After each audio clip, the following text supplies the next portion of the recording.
Before we start our color grading, before we start any retouching, I want you to pay attention to one website with which we will be working through the process of this course. And if you watch my previous course, you probably know this website, and it's called Color Scheme Designer.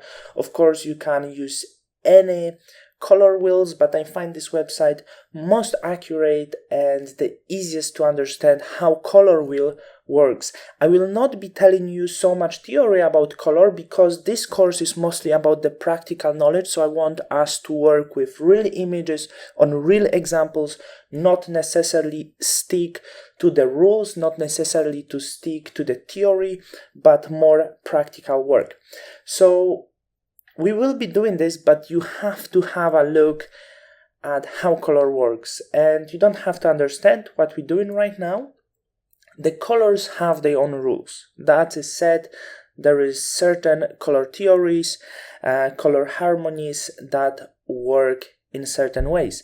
And no matter with what you are working, if it's design or photography, these rules are applied to the photography. That's why some images, especially made by amateurs, look so bad, and the images that are done by professionals look so good, because the difference is professionals knows how the color works, so they can build the composition around the image. And this course is about building composition for your own work to make your images looking just great. And we have few different color theories, depends what we are doing. The most common color theory is complementary color theory, when you have two colors on the image. Probably the most known example is the model on the blue background, because as always humans, skin tones are always orange. No matter which color of the skin will be, the tones are always orange. And what looks best with orange skin tones, let's have a look over here. You can just grab it and go into orange skin tones, and you can see that this soft blue color is perfect for humans. So if you shoot the portraits, the blue background more likely in many cases will be looking good.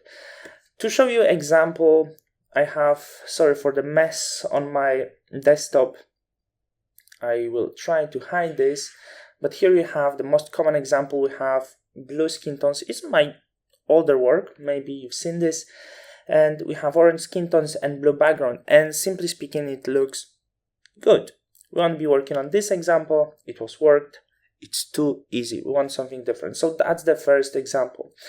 And of course, not only complementary colors exist, because you have much more color harmonies. You have triadic color harmony, which is very similar like complementary color harmony, though you have one dominant color and two colors sticking close to each other.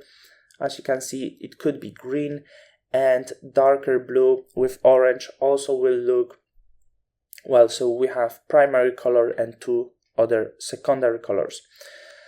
And other tetradic is not that common, so I won't be telling you much, but if you have four different objects on the image and you want each object to be visible, that would be tetradic color harmony. Another very common is analogic color harmony, so when the image is in certain tones, as you can see, the tones that stick close to each other, so that would be orange, yellow, and red, for example. It could be also like orange, purple, and yellow, not going more than 90 degrees. And I want us to work with these few different examples. We will be supporting ourselves with this website, but what we will be doing, we will be working in Photoshop, doing real work. And I want us to remember this website, remember how harmonies work. And if you have my other course on color harmonies, you already know, and we will be just sticking to practical, how you can approach the colors, how you can understand the image, how you can make the colors look similar on different images. So let's jump into basics. Let's process our first images.